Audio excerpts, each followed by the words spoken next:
Hello दोस्तों, मैं हूं अजीत।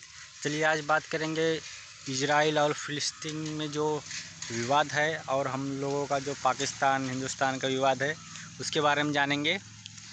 चलिए मिलते हैं बेस्ट शिक्षक खान सर से, उन्हीं से हम जानेंगे कैसे क्या हुआ है। चलिए मिलते हैं वीडियो में, बाय। हमास खूब से खूब करेगा तो गली मोहल्ले पे हमला कर देगा, कार और जला देगा, यही रॉकेट में करेगा। और उसके बाद से उसके पास एयरफोर्स है, वो आएगी, मारेगी और जमीन कब्जा करेगी। जब जब लड़ाई हुआ है तब तक हार फिलिस्तीनियों की हुई है और उत्तेजना होगी यहाँ पर। अब इसका मेन कारण कहाँ से हुआ इसको समझते हैं हम लोग। देखिए, मुसलमानों में ना 3 पवित्र स्थल है जिसको आप 2 ठो को जानते हैं, जैसे कॉमन लोग यही मतलब फेमस है, एक मक्का और एक मदीना।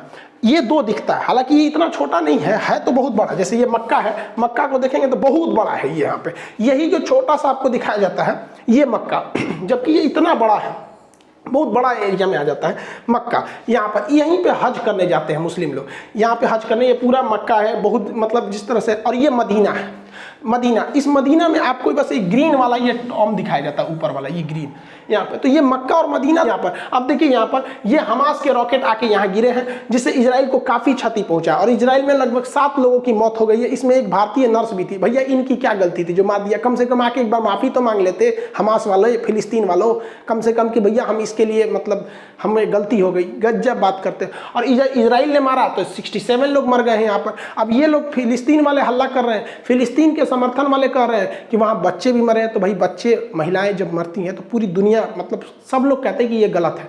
लेकिन समझिए यहाँ मेन, इजराइल बार बार उकसाएगा, आपके पास ताकत नहीं है, आप नहीं लड़ पाएंगे। ये रॉकेट से, पत्थर से, लाठी से इजराइल को नहीं हराया जा सकता। अब इजराइल के साथ गलत क्या हो जाता है, इस इजराइल के जितने हथियार हैं बहुत पावरफुल है, तगड़े हैं, एयरफोर्स से। अब उसमें हमला करेगा तो ऐसा नहीं है कि केवल आतंकवादी मारे जाएंगे, सिविलियन भी मारे जाएंगे, जो गलत हो जाता है। दुनिया के किसी भी इंसान को तकलीफ तब होती है जब युद्ध में मासूम मतलब छोटे बच्चे मर जाते हैं। अब ये छोटे छोटे बच्चे के ना थोड़ा सा दया लगने लगता है। लेकिन आप देखिएगा, भारत पाकिस्तान के बीच में युद्ध हुआ, कम से कम ये तो नहीं हुआ कि भाई हमारी सेना वहां जाके छोटे बच्चे को मारी हो, या फिर वो बॉर्डर एरिया पे कभी क्रॉस फायरिंग में ऐसा हो जाता है, वो अलग बात है। या फिर वहां के आतंकवादियों को हम लोग से कुछ ज्यादा ही प्यार है, ताज होटल में फोड़ के चले जाते हैं। अदरवाइज जब सेना में ऐसा होता है तो ये चीज तो ध्यान में रखा जाता है। बट इजराइल के साथ ये सिनेरियो पूरा अलग है। वहां इतनी ज्यादा आबादी है, एकदम घना, इतना तो छोटा है ये, तो वहां ऐसा नहीं है कि भारत की तरह की बॉर्डर से बहुत दूर लोग रहते हैं। इसलिए इजराइल जब भी मारता है तो तबाही ज्यादा लाता है, इतना भयानक तबाही लाता है, मतलब 10-12 गुना का अंतर होता है। और अभी इजराइल ने कहा कि ये हमले रुकेंगे नहीं, हमास को पूरी तरह से रद्द कर देंगे, बर्बाद कर देंगे, तभी जाके हमले को रोकेंगे। बात करते हैं दोनों में सही कौन है, गलत कौन है। देखिए, जमीन तो फिलिस्तीन की थी, लेकिन फिलिस्तीन के लोगों को समझना पड़ेगा कि इजराइल को वहां रहना जरूरी है, क्योंकि अगर इजराइल वहां से उजड़ गया तो इजराइल का दुनिया में फिर कोई नहीं बचेगा। इसलिए इनकी लड़ाई अस्तित्व की है और इनकी लड़ाई अपने की है। तो दोनों को कॉम्प्रोमाइज करके चलना चाहिए कि भाई जितना में हो उतना में सलट लो यहाँ पर।